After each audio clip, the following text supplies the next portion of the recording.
jette parce que malheureusement on a une machine à laver dans la station spatiale. Over.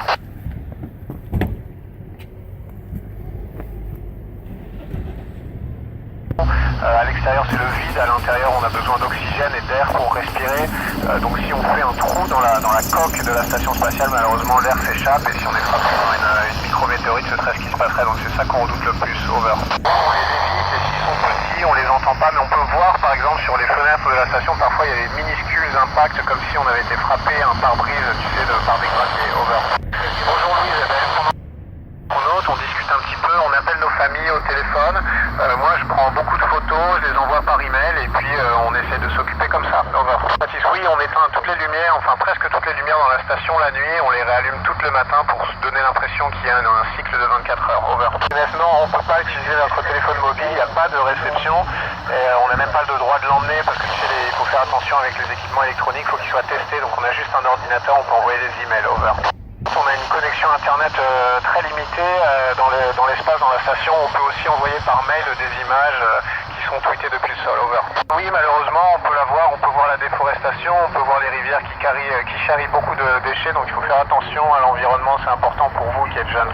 Lucille, on essaie d'en produire le moins possible, et ça c'est important sur la Terre aussi, mais nous, évidemment, on n'a pas beaucoup de place.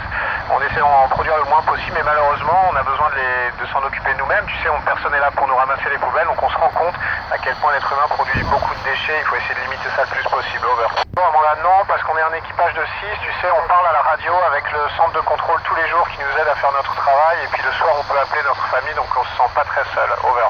Mon plus grand rêve, écoute, j'en ai plusieurs. J'aimerais, moi, explorer l'espace un peu plus loin, aller sur une autre planète, ça ce serait formidable. Et puis aussi qu'on arrive à améliorer la vie sur Terre au moyen de notre travail dans l'ISS, ça ce serait un super résultat aussi. Over. Céline, écoute, on est ravitaillé par des véhicules cargo qui nous amènent non seulement de l'eau mais aussi de l'oxygène, des habits, de la nourriture, des pièces détachées, etc.